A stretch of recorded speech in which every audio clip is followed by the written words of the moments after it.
Okay, what's the Shark Tank play? What's Yeah. the Shark Tank experience? You were 2X on Shark Tank, right? You were Yeah. there twice. I was on So twice. what happened there? Tried to get on a third time. They wouldn't take me back. They're like, They're Aaron, done with you, what? man. Yeah, what's the story now? I'm like, shit. Yeah. So Shark Tank is like my favorite show, and for any entrepreneur, if you're thinking about, or interested in business, watch Shark Tank. The cool thing is that you can go. They're syndicated now on television. So every night of the week, you can go and watch like episode after episode after episode. And so I came up with this e-product. It was my first stab at like an info product, I should say, not an e-product, because it was actually physically DVDs that I was trying to sell. It was an info product. I thought that, a lot of the people that I'm friends with in the space of internet, business and sales, a lot of guys are like, oh, the e-product. And so I came up with this style system. And so my dad was like, well, how are we going to try and sell it? I'm like, I don't know. He goes, you should try and go on Shark Tank. I'm like, yeah, sure. And so literally, I remembered it was a Friday night. I went home. I went to ABC's website and I applied.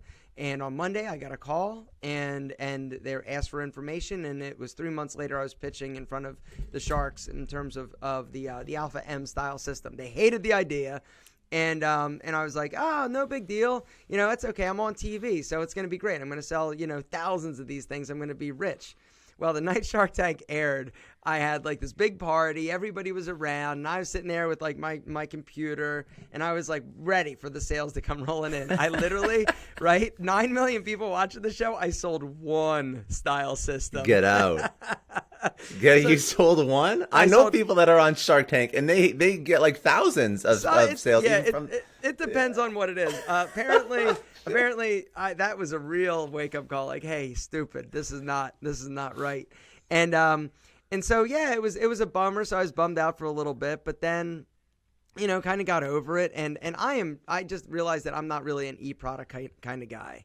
And at least not like physical DVDs. Like I said, I'm a dinosaur. Like you can't even play a DVD on your computer anymore. Like it doesn't even have that ability. And so if it was an app or if it was like a web-based like program that was less expensive, I think it would have been successful. And I still think it's a good idea. It's just it wasn't the right application, and I wasn't the right guy to do it. And then I started a hair product company, Pete and Pedro, back in 2012, 13. Somewhere 2013, I believe. I started Pete and Pedro, which was a hair product company, and I went to my stylist that I was friends with, Steven. I said, hey, do you have any connections at any of these like labs that make hair product? I think I want to come out with a hair product line. And he's like, yeah. And so he gave me a number. I called him up. They sent me samples. I called a few other labs. I got samples. I chose my products. I started Pete and Pedro white labeling products.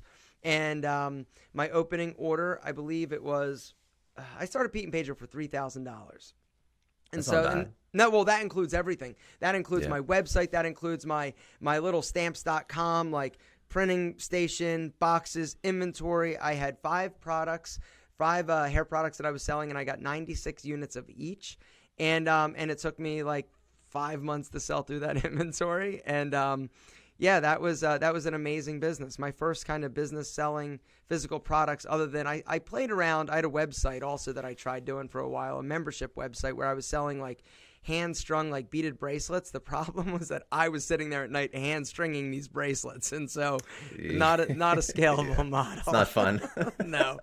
And so I've tried a ton of shit, man. I have tried a lot of things, and a lot of things. Some things have worked, most things haven't. And you just keep trying and throwing stuff against the wall and just scratching the curious itch.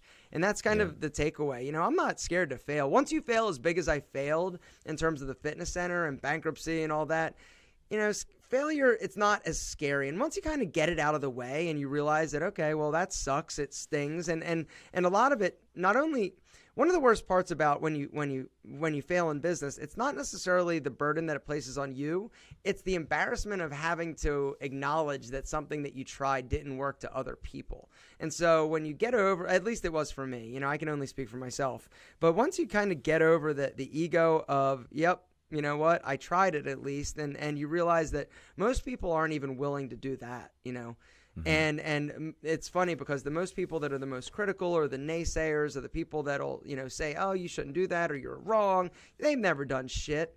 and they never will. They're just going to basically, they're more comfortable staying comfortable and would rather, sit on the sidelines and point fingers and say how 100%. you didn't do something right or you should have done this way. It's like, you know what? F you. I'm out here trying. I'm gonna try. I may not be successful, but at least I don't have regret and I'm not doing something I don't want to do.